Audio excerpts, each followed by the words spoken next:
الحمد لله الذي خلق السماوات والأرض وجعل الظلمات والنور ثم الذين كفروا بربهم يعدلون.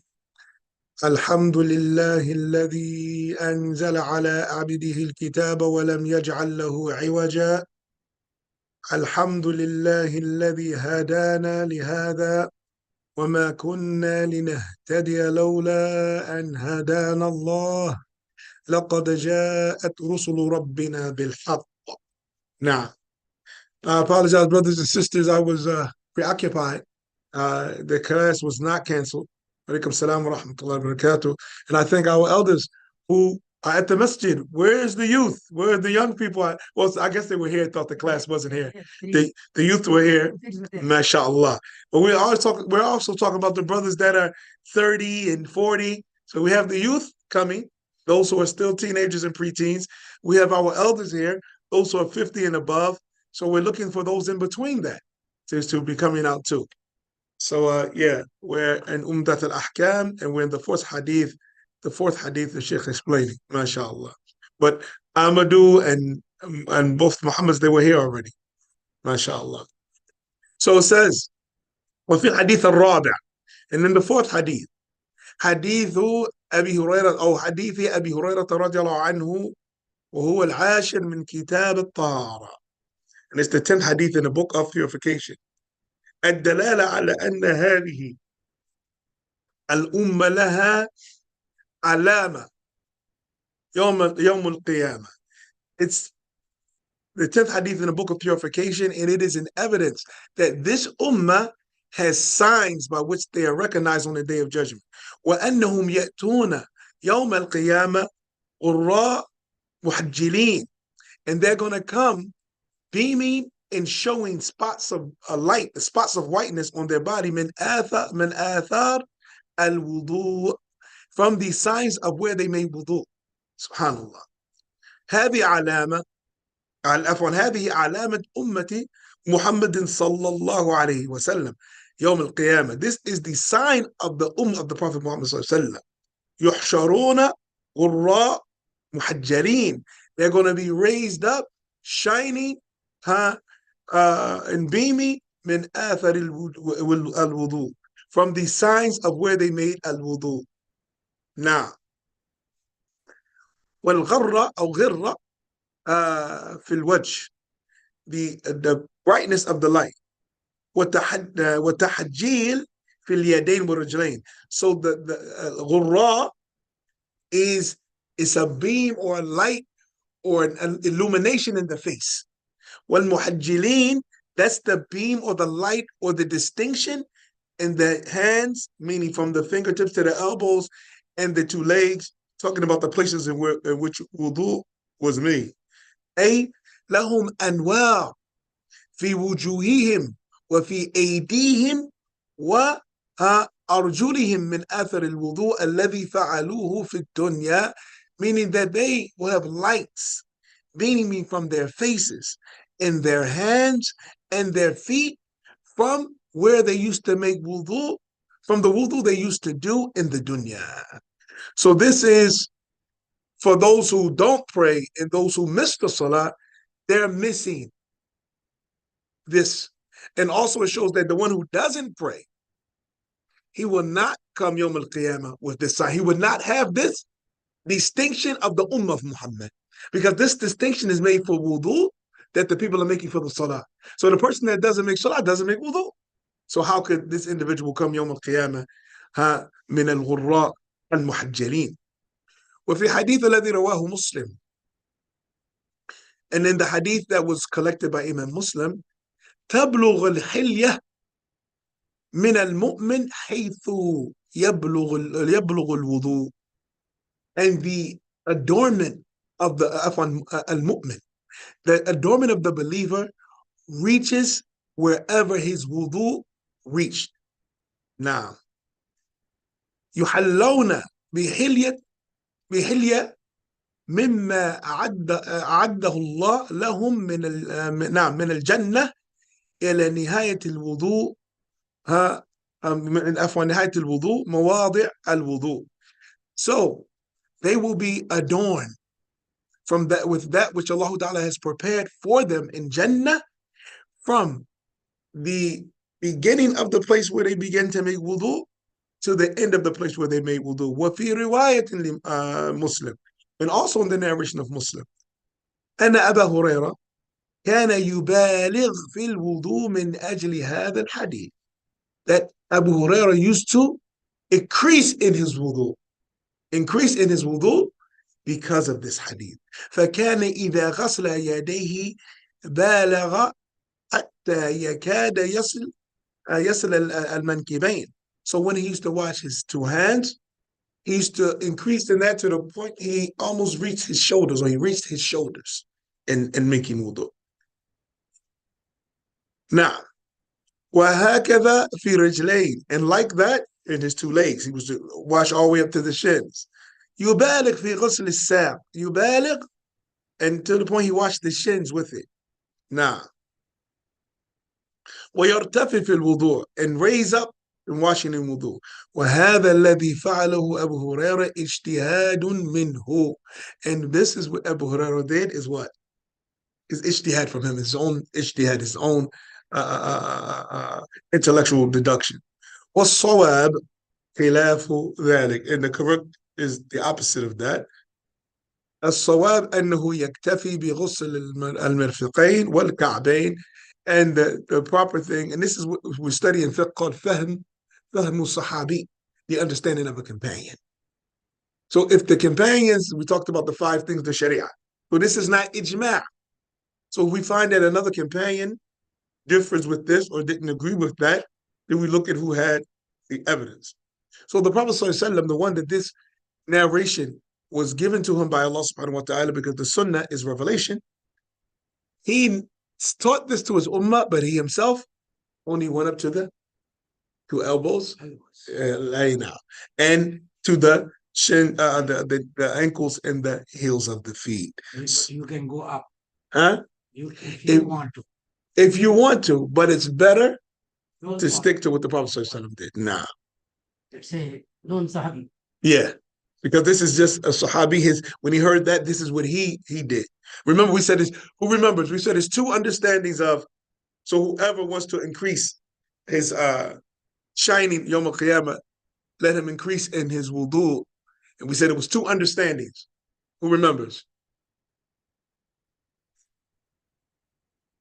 Right? Assalamualaikum. Walaikum assalam wa rahmatullahi wa One understanding would be in increasing the amount of times you do wudu, and then the second would be go beyond the places of wudu.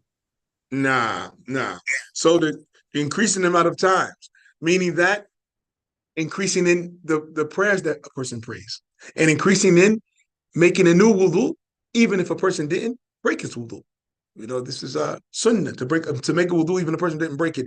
Tajdeed al-wudu, renewing the wudu, like a person prayed dhuhr. He didn't break his wudu, but Asr came in and he made wudu. This is nothing, there's no harm in this, and this was done by the Prophet ﷺ and the Sahaba. In order to save water, In order to save water, if you already have wudu, so why should you do again?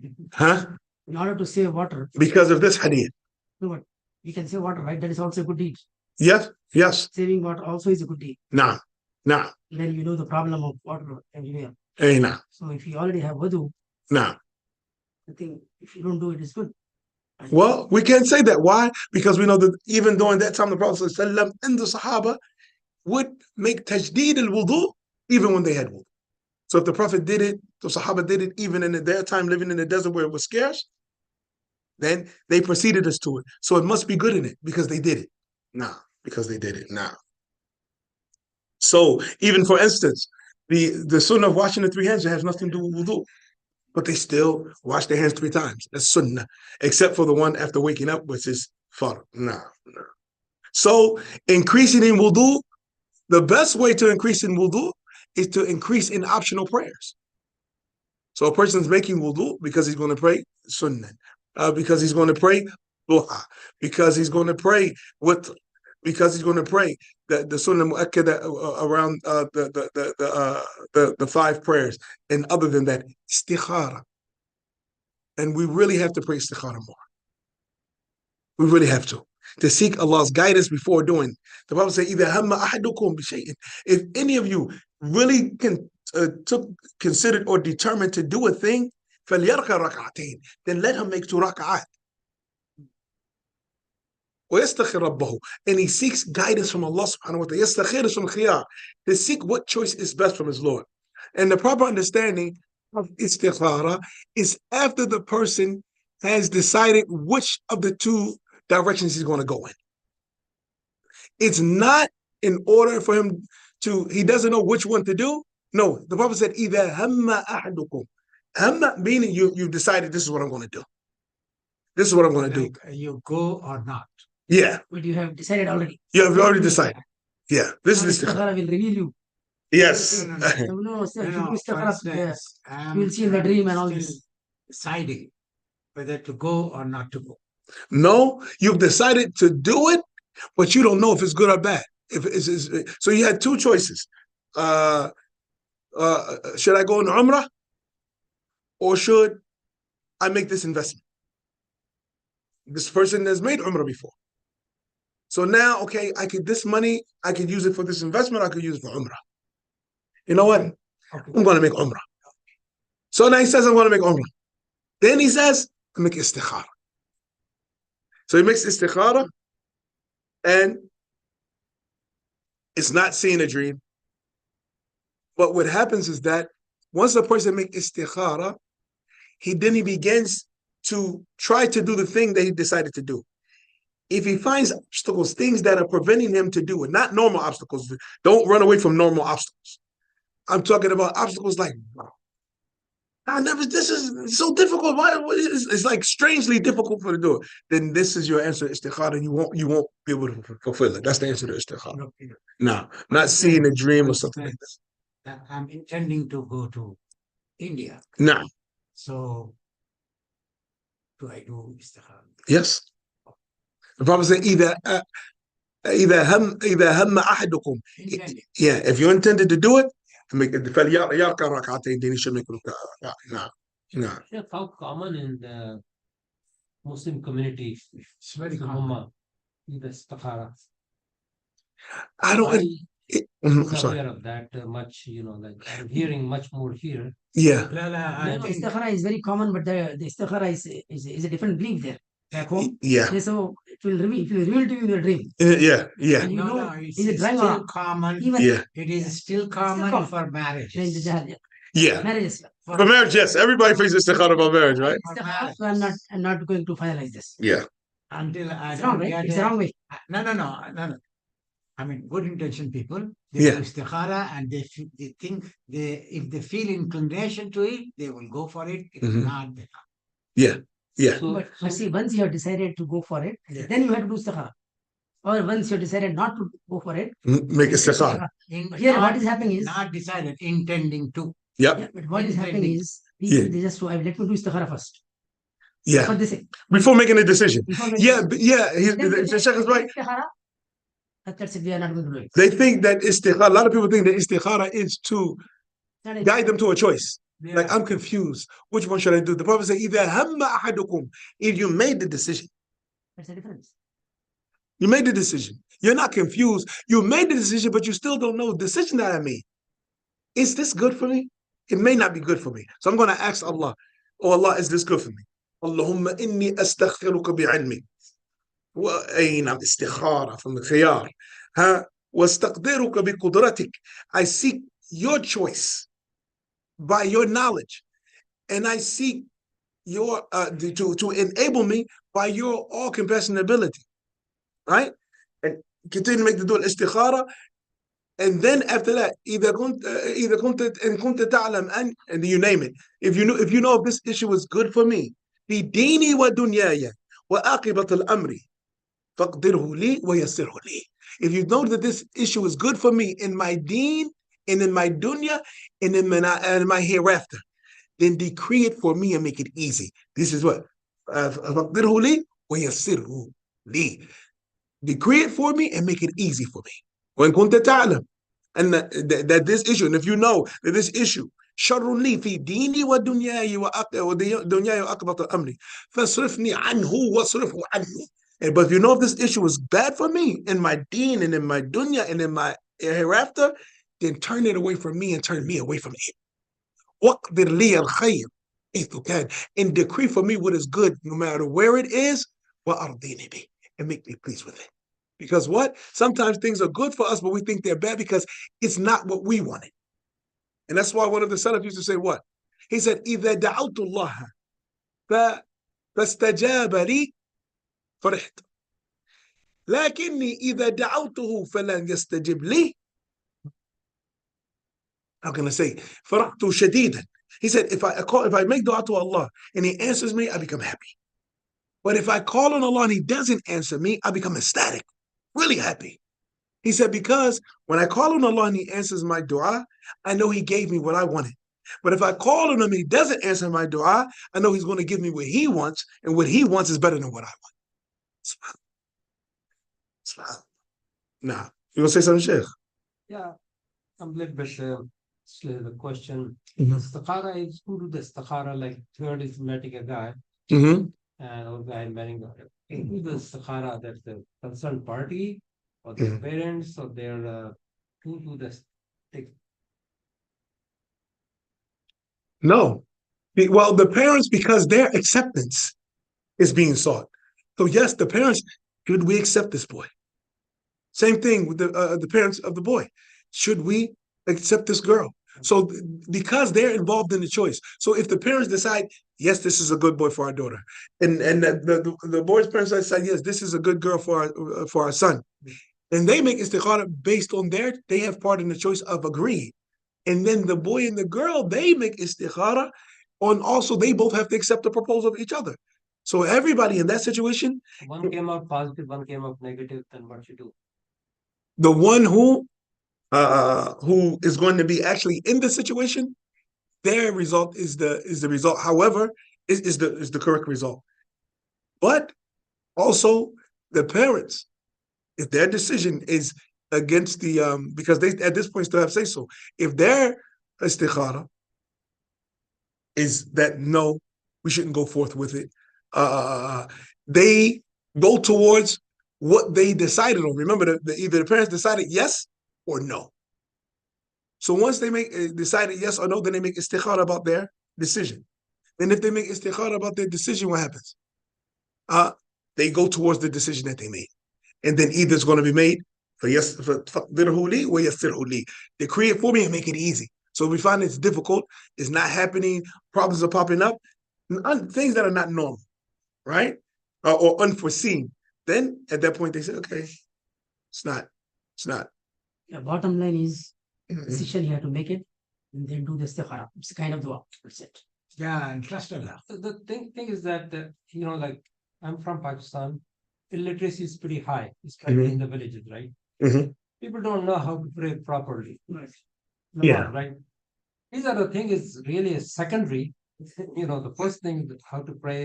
The obligatory, the fard. Right. Hey, yeah. They believe who are the leader, the imam. Yeah. Okay, but imam do they? No. And they said that's Islam No. because they don't read.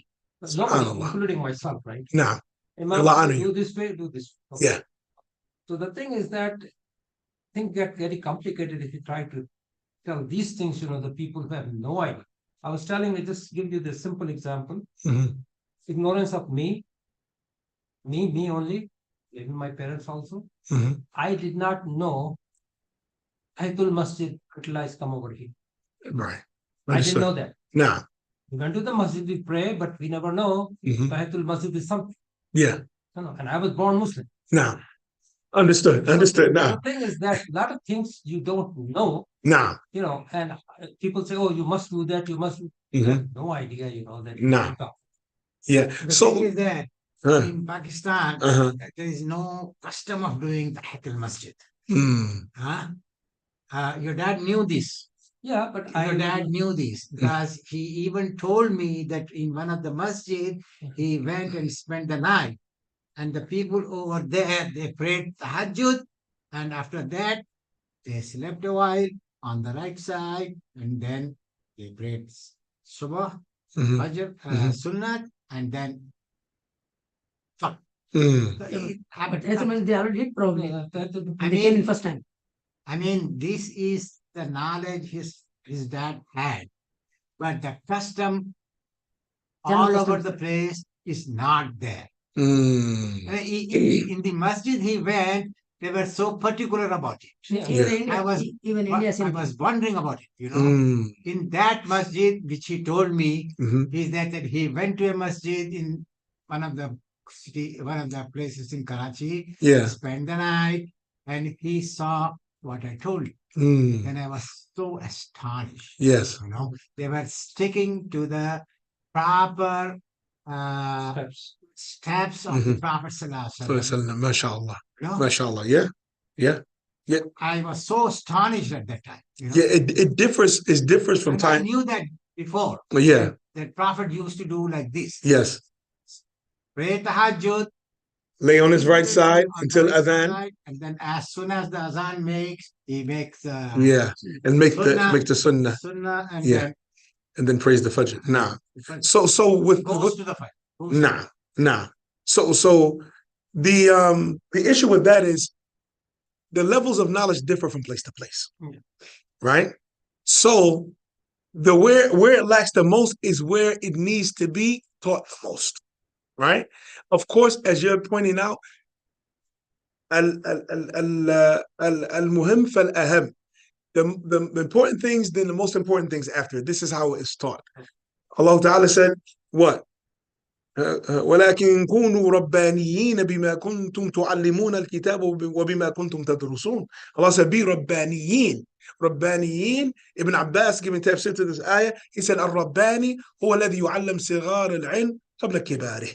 That the Rabbani is the one that teaches the small issues of knowledge before the big, great issues of knowledge, right? And like that. So it is important that this information gets to the Muslims. Like you said, they're taught the obligatory prayers.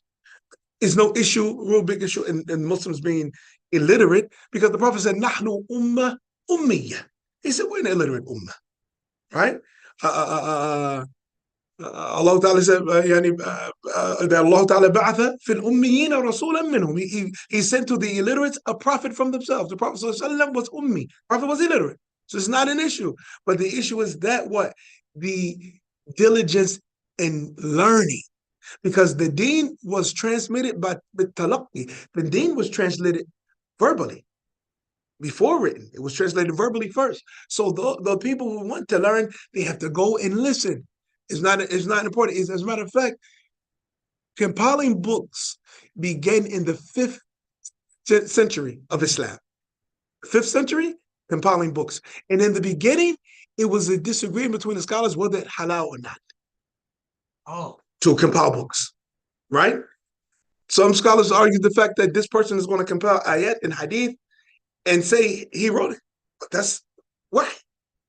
So how? Other scholars feared that Allah Ta'ala said in Surah Al-An'am,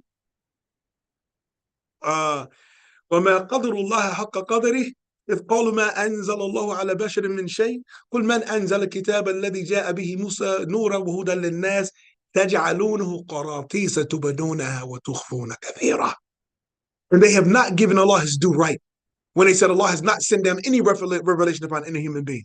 Say to them, then who sent down the book that was given to Musa? Light and a guidance to the people. You make it into pamphlets, revealing some of it and hiding some of it. So because of this ayah, they said, no, we're writing books just like the Jews did. Qaratis. You're making qaratis and like that. So, and then other scholars said, no, we should not allow books to be compiled, because if the people begin to depend on written work, they're going to stop memorizing. People will not know deen without a book. But the deen used to be what the Quran used to be in the breast of men walking up and down the street. The Sunnah used to be in the chest of men. If you wanted the narration, Imam Bukhari, he didn't get his narration from copying people's manuscripts. He got it from listening to going to the person. Are you so-and-so, the son of so-and-so? Yes. Did you hear from so-and-so, the son of so-and-so? Yes. Okay, what did you hear? I heard such and such. Okay, and you heard that from so-and-so, the son of so-and-so. Yeah. Where's he? He's in Baghdad. We'll go to Baghdad. I just came from so-and-so, the son of so-and-so. He said he heard from you, such and such. Did he hear from? Yes, he heard that from me. They sit down. And who did you hear it from? I heard it from so-and-so, the son of so-and-so. And where is he? He's in Egypt. Okay. Until he collected the chain. That's how it was done. That's how it was done. See, when we say al-Bukhari, yeah, mashallah, I just bought al-Bukhari. But before you couldn't buy Bukhari. Because Bukhari was a human being. It wasn't a book. It was a human being. All of that information was a man walking around. You couldn't put it on the shelf. You couldn't say, I'll read it later. You had to hurry up and get it before he died. That's the people who study Bukhari during the life of Bukhari. They had to hurry up and get it from him before he died because they couldn't put him on their shelf to read later. SubhanAllah.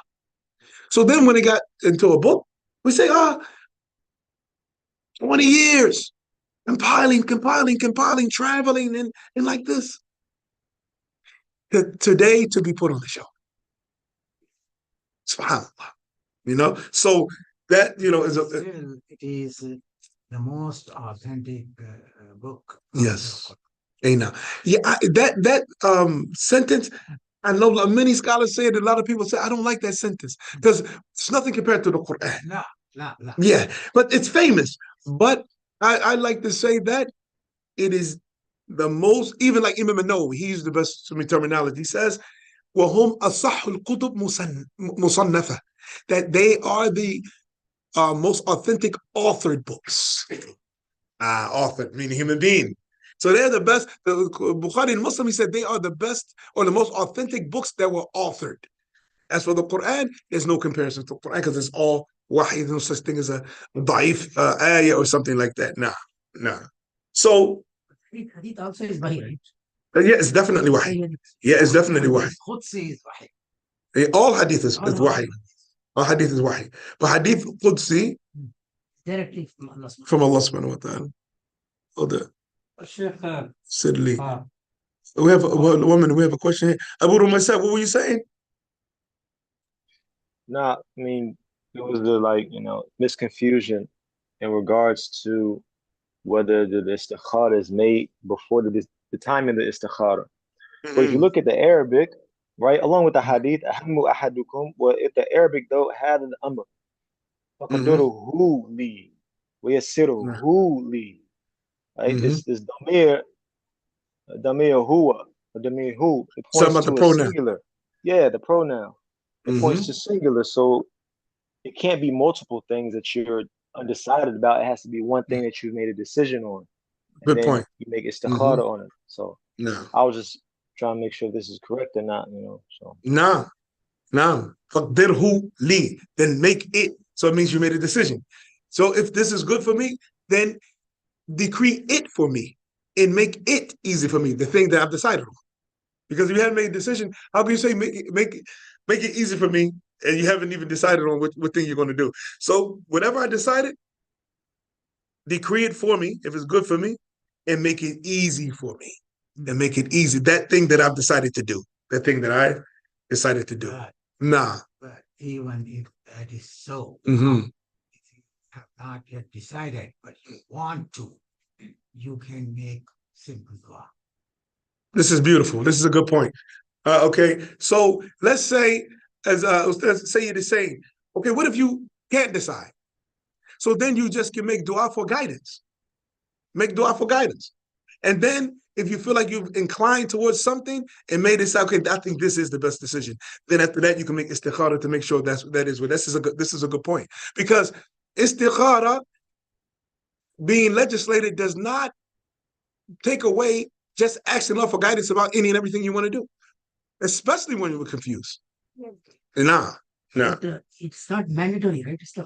No, it's not obligatory. It's not obligatory. Nah.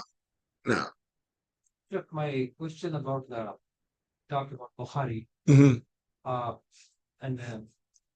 next to Quran, like Brother Kalbi said, right? Yeah.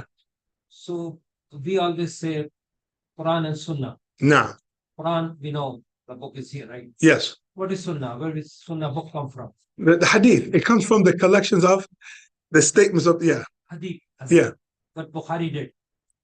Bukhari, Muslim, Abu Dawud, All of yes. these, right? But before them, let's say, before we say what Bukhari did, because sometimes we start at Bukhari. Right. No, what Abu Hurairah did, what Aisha did, what Hafsa did, what Abu Bakr did, what Umar did, because all of those things in Bukhari and Muslim and Sunnah Abi Dawud is reports from the Sahaba that they heard from the Prophet ﷺ or saw the Prophet ﷺ. Put in the book. Yes, I know. Bukhari is from Bukhara. Uh-huh. He put in the book, and that's why we call Bukhari. Yes. Right. So it's like to understand Quran, Yes. you have to go in detail, and detail is in Sunnah. in Yes. Sunnah, right? Yeah. So what Brother Kazmi say, and that this is next to Quran. To understand the Quran. Yes, definitely. Yes. Understand the Quran is the next to Quran. That's what I think what he is saying. That Yes. like No, I didn't do that. No, I know it's the saying is not saying that, but it's a famous statement. right. They say the most authentic book after the book of Allah, right? So now, Sunnah before Imam al-Bukhari, that was being narrated by our mother Aisha radiallahu anha, Sauda, Hafsa, Safiya, Abu Bakr, Umar, Uthman. Remember, the Sunnah of the Prophet existed before Imam Bukhari was born. Right? And even if Imam Bukhari, rahimahullah, wasn't born, the Sunnah would have still been preserved. So now, we don't want to give the impression that the Sunnah exists through Bukhari. No, Bukhari, rahimahullah ta'ala, gained his importance in the Ummah by collecting the Sunnah, not the other way around. Yeah. The Sunnah didn't get its importance through Bukhari, rather Bukhari became important to us because he collected the Sunnah. Nah. So that's the thing with that. So once we say that, because what happens is we have Orientalists. They want to attack Imam Bukhari in the distance between Imam Bukhari, the life of Imam Bukhari, and the Prophet ﷺ, right? Bukhari didn't come until now. It's just like Matthew, Mark, Luke, and John narrating from. We say no. The Bukhari is not the narrator; he's the compiler. Right. The narrators are those who were living right there with the Prophet ﷺ. So he collected from those who heard, from those who heard, from those who heard from the Prophet ﷺ. Okay. Right. So we tell them, no, you guys don't have that. You guys narrate, Mark said, he was born how many years after Isa? You have no chain of men that connects Mark to Isa alayhi salam. So how can you say Mark said that Isa said, but between them it's 50 years, 75 years, and you have no connection to say, oh, Mark heard from Chris, and Chris heard from John, and John heard from Jack, and Jack heard from Matthew, and so they don't have that. So what we have, as Imam Bukhari has in his Sahih, حدثنا أخبرنا. Right? So this is why Imam Ibn al-Mubarak used to say, al-isnadu min ad-din, that the chain is from the religion. وَلَوْلَا الْإِسْنَادِ لَقَالَ مَنْ شَاءَ مَا شَاءَ. He said if it wasn't for the chain of narrators, anybody who wanted to speak could say anything he wanted. The Prophet ﷺ said, and we have no way to check it. But we say, oh, the Prophet said, who said the Prophet said that? Oh, so-and-so, Abdurrahman al-Himyari. Where did he get that from? Abdullah ibn Umar. And Abdullah ibn, okay, we'll check. Did these people meet? Did they live at the same time? Were they in the same town? All of this goes into the research of the, it's a science. Science. Yes, a science of how we find out. And this is why people make a mistake and say, how can you trust hadith when there are weak hadith? That's why I trust it, because they're weak hadith. Because if we didn't know which ones were weak and which one was strong, or which ones were authentic and which ones were fabricated, then we have a problem. But if we have a science that's so detailed, we can say that's weak. Why? Because in it is so-and-so, the son of so-and-so, and he didn't live during the time of the person that he's saying said such and such. So how could he be a narrator? Oh, wow, really? We have whole books of biographies that the scholars compile called Kitab al-Wafayat, the book of deaths. It mentioned who died every year. Who died every year? So now if somebody tries to narrate on somebody, you try to say, yeah, who you study? I studied with so-and-so. And what year were you studying there? I was in Baghdad from such and such 625 to 625 to 637.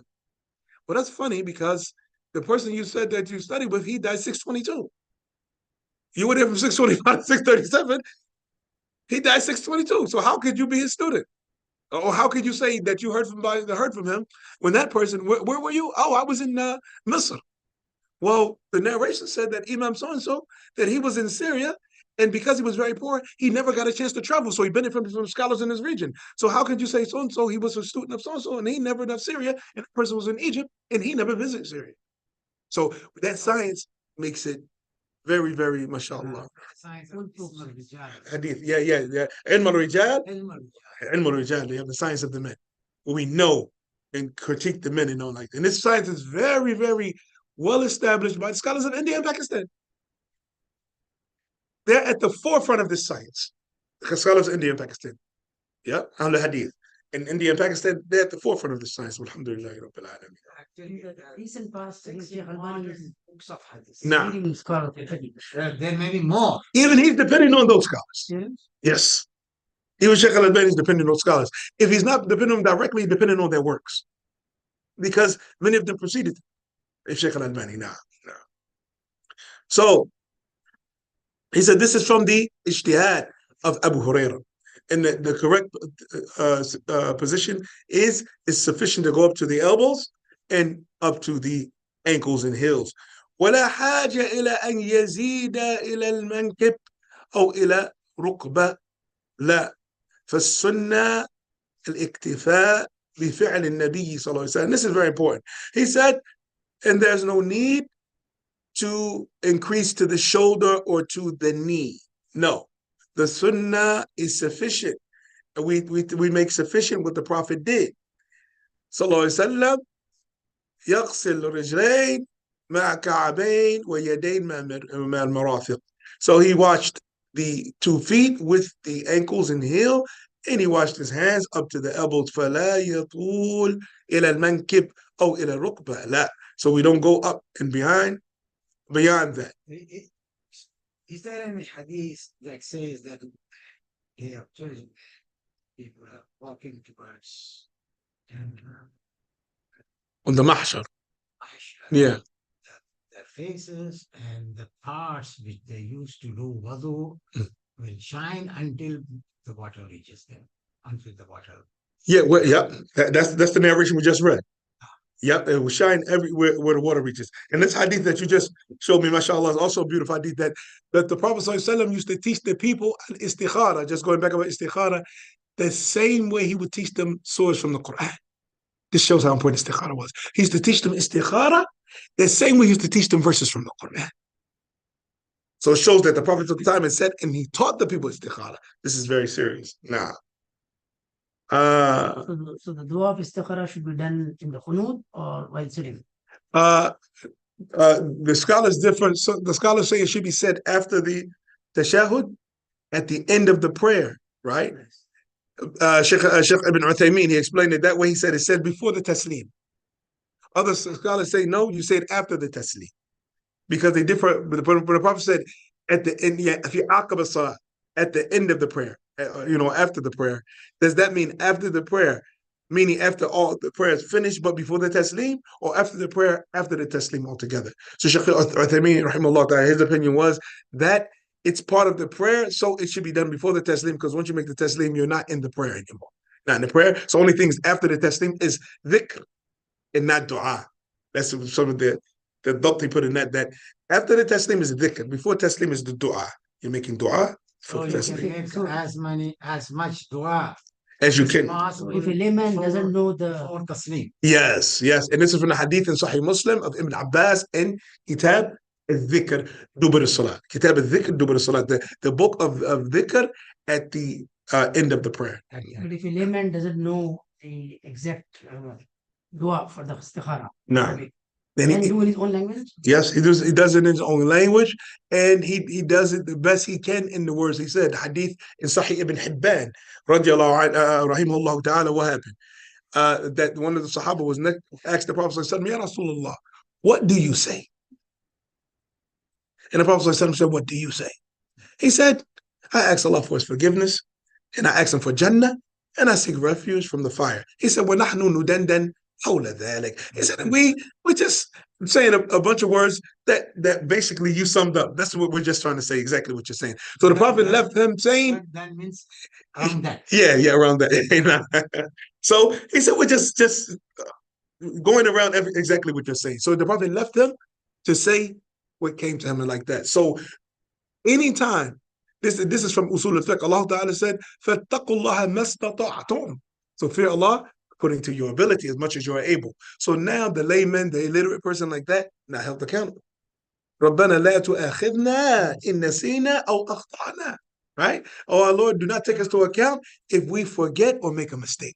So people, anytime, as the ulama brought up from these ayahs, the principle that what? فَلَيْسَ وَاجِبٌ بِلَا اقْتِدَارِ. That there's no obligation when ability is taken away.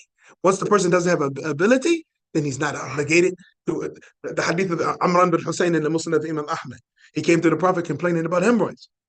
Now we know that standing in Qiyam is obligatory. But the pain, he couldn't stand because of the pain. The Prophet said, Sali qa'iman. Just pray the whole salat standing. فَإِن لَمْ تَسْتَطِعْ فَقَاعِدًا. And if you can't, then pray the whole salat sitting. وَلَمْ فَلَمْ تَسْتَطِعْ فَعَلَى الْجَنْبِ. And if you can, just pray everything on your side. Do what you are able to. You know, and another narration, the Prophet said, By laying down. Saddidu wa qaribu. He said, close the gaps and come as close to what you're obligated to as possible. So do as best as you can, No. فمن استطاع منكم أن يطيل غرته وتحجيله فليفعل. هذا فيه خلاف بين أهل العلم، هل هو من كلام النبي مرفوع أو من كلام أبي هريرة موقوف مدرج. نعم. So this is another part, the tricky part of hadith. So the scholars differ. So whoever can increase in his shine from his face and his hands, then let him do so. The scholars differ.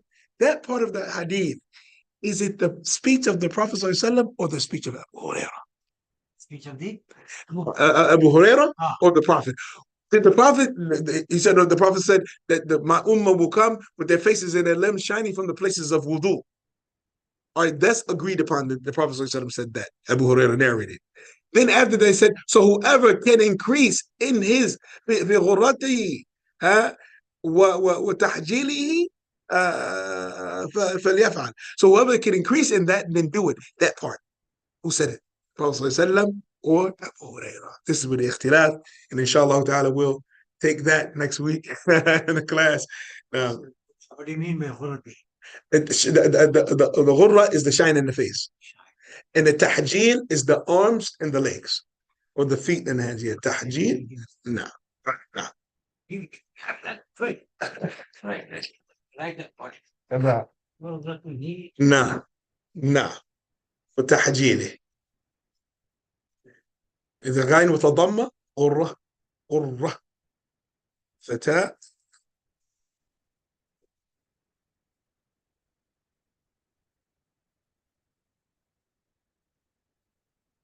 No. So if you're going to just put غرة without the pronoun, then you're going to put ta marbuta غرة. Yeah. No. And then with the tahjeel, that's the masdar of حجل يحجل تحجيلا, like واحدا يوحد توحيدا. No.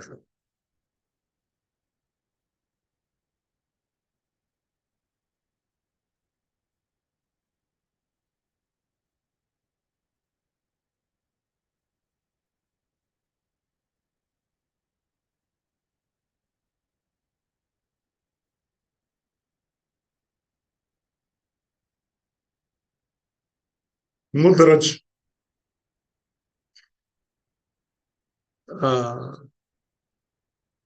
There's a hadith where the speech of the narrator and the speech of the Prophet ﷺ was mixed together, and then the person said no, that part was the speech of the narrator and not the speech of the Prophet. Mudraj. It's like from daraja, to mix or to go up levels. No.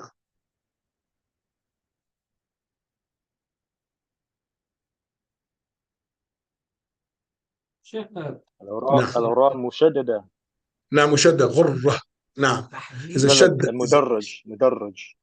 الراء مشددة نعم مدرج أو أو مدرج. مدر. مدرج أي نعم مدرج. نعم مدرج تحجيل. مدرج. ها تحجيل. تحجيل. يب آه. تحجيل. تا ح جيم يا لام تحجيل. نعم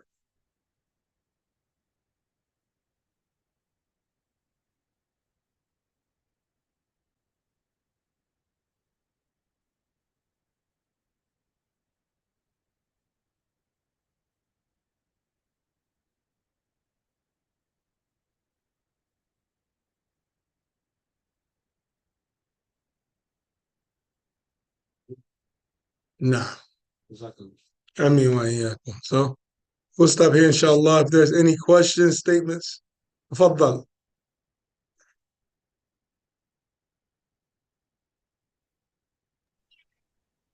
I have a There's question. there's one in the comment and chat. There's a Okay, question. about the traveler. Okay, what about the traveler? So, when the traveler, I know they're able to shorten and combine. What's the situation on the traveler if he returns home? Is he able to combine when he returns home for example, Maghrib? Is he able to combine Maghrib and Isha, but he returns home in the later part of Maghrib? Okay, first let's go back to the issue of combining. Combining the prayer is not the right of a traveler. Yeah. It's permissible, but it's not the right. Okay. The traveler, even the right of the traveler is to shorten the prayer, but praying each prayer at its proper time is the sunnah of the traveler. He shortens, but he prays Dhuhr at the time of Dhuhr, Asr at the time of Asr, Maghrib at the time of Maghrib, Isha at the time of Isha, Fajr at the time of Fajr. That's the prayer of the traveler. But it is permissible. There's a difference between saying it's right and permissible. So it's permissible, but the traveler still shouldn't take it as a what? A custom that the whole traveler he's combining. When can the traveler combine? The traveler can combine when there's going to be something that's going to keep him away from one of those prayers, the same thing as the resident. The resident, if he's praying in Jama'ah, if the Imam combines, then it's permissible for the resident to combine the prayer, right? If he's not praying in Jama'ah, let's say a resident, he works in a factory from a certain time to certain time. He's on a forklift or he's on, what do you call it? Like the conveyor belt on the assembly line. So because of him being on the assembly line, even though he's a resident, it's permissible for him to combine, but he can't shorten. He's a resident, but he can combine, right? The same thing with the traveler. If the traveler, he's a traveler, but his schedule is not busy, he prays each prayer at its proper time because the ayah is general for every person, traveler or resident. Inna salata kanat ala al-mu'minina kitaban mawquta. So the prayers still have their times, even for the traveler. But the only difference is the traveler, his right. This is his right to shorten prayer. Now, We travel, usually we combine, we shorten and combine both. Nah, but this is not from the right of the travel. It's permissible, but it's not the right. Like for instance, let's say someone is, yeah, Whenever we travel, we always shorten and combine. yeah, The difference. yeah. This is a big misunderstanding. This is a big. People think that the traveler automatically. Nah, this is a big misunderstanding of the traveler. People think because he's traveling, he automatically combines. No, it's not. I have been doing this for my life. Yes. No. When I go to Chicago, immediately I pray Dhuhr and Asr. No. Maghrib and Isha always. It's halal, but it's not your right. Yeah, the other day, Yeah. No, I prefer to pray Jama. while travel. No. That's fine for me. No. I prefer while still in travel. Once I reach my destination, and if it is possible, I know that the next prayer we will pray in Jama, so I will not do that. For instance, Maghrib, I pray Maghrib, and I do not do Isha. Because you know you're gonna be in Jama'ah. Yeah. So that my people will go to the masjid, and I will go with them. So yeah, you might as well just wait. And I cannot be in the home without accompanying. No. Accompanying. Yeah. So I Yeah. do not we did pray. combine the other day. Huh? In your home, Yeah. Chicago, we Yeah. did combine Dhuhr and Yeah, Asr. yeah. Yeah.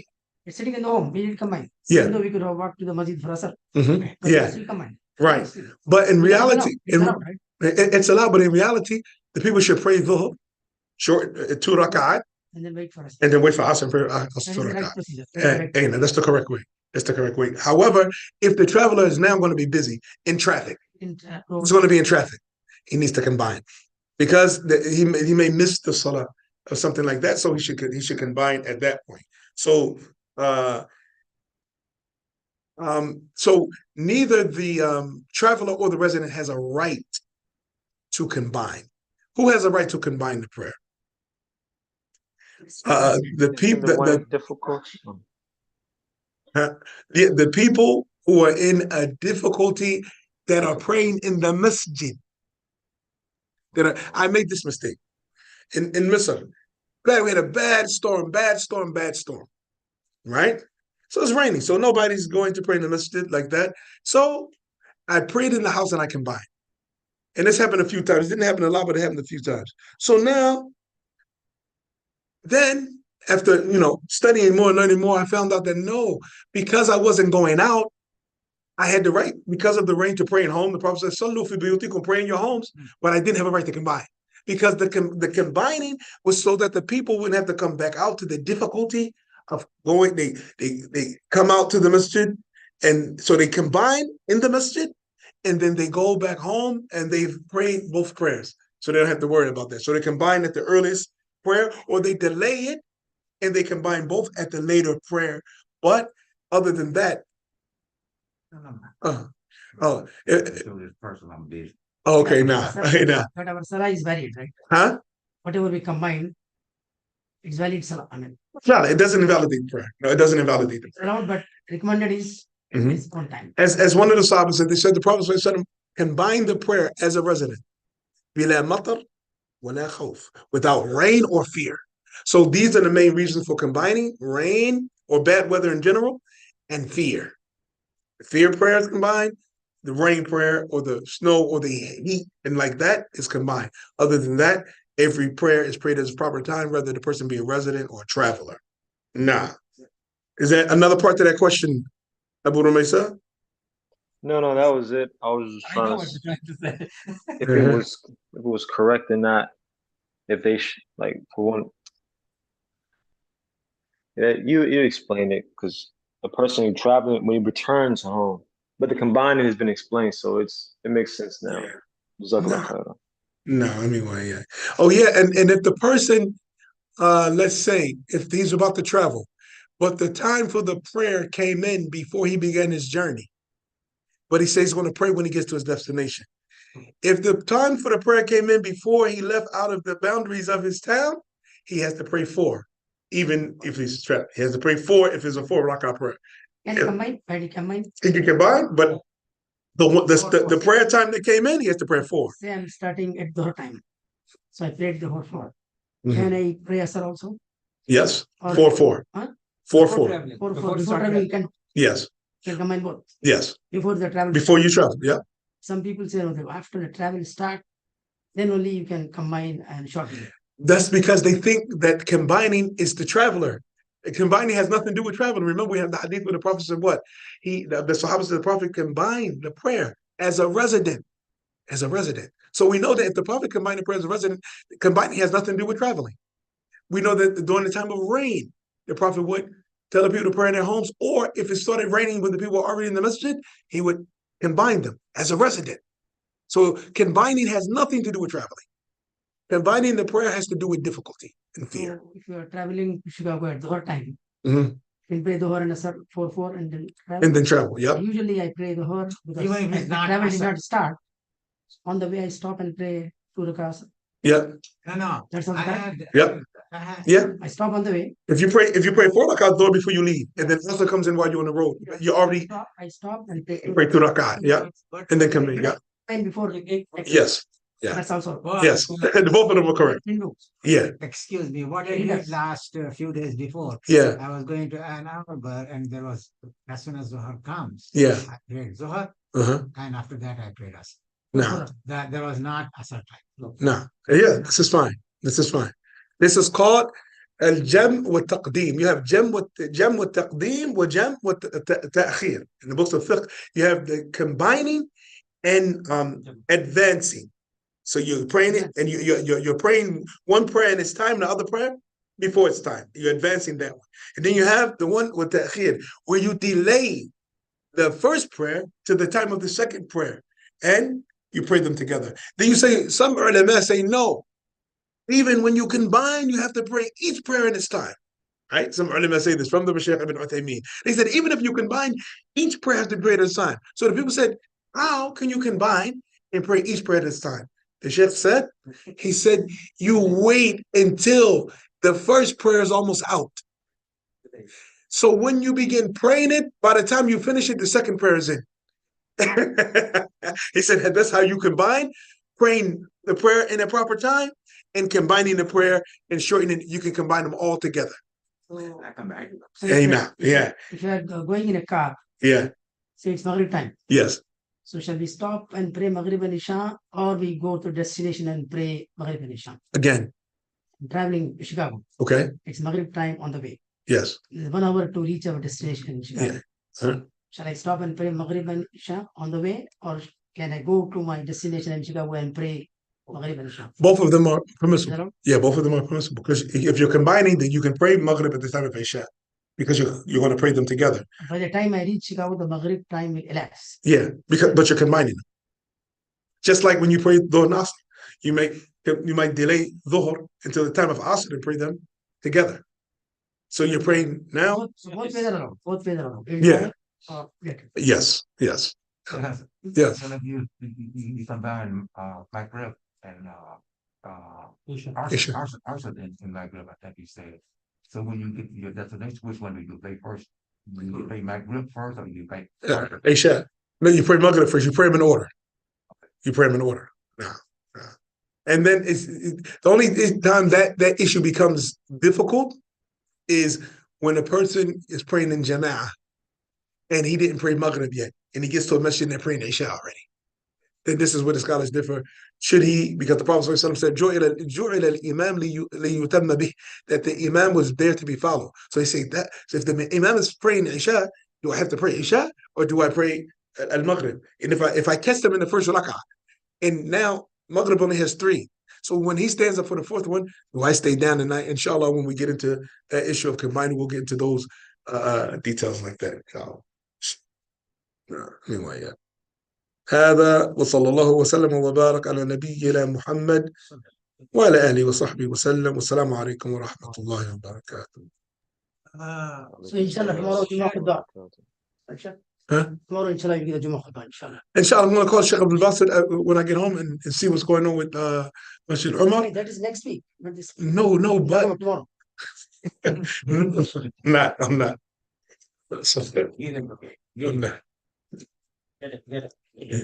Tomorrow I think After that, maybe. Okay. after After that that? Sheikh Abdul Basit. Huh? Sheikh Abdul Basit. No, he said that tomorrow. Where Tomorrow do he you can go? do. Where do you go tomorrow? He can decide, but I think he can tomorrow here. I'm going to be sitting next to you tomorrow here. Okay, good. Tomorrow we can check. Okay. Tahjeel also means anklet, right? Nah. Well, I can't say it means anklet in this particular narration. It means like adornment. Adornment. So it's like this tahjeel is an adornment, a light of adornment for the limbs. So it includes the arms and the legs. Tahjeel. With ha or ha? Ha. Tahjeel. Okay. Nah. Inshallah. Inshallah. So when are you going to go do in Umar? I don't know. I'm waiting. Request time still. Yeah. It's next week. They say next week or the week after next, not next week.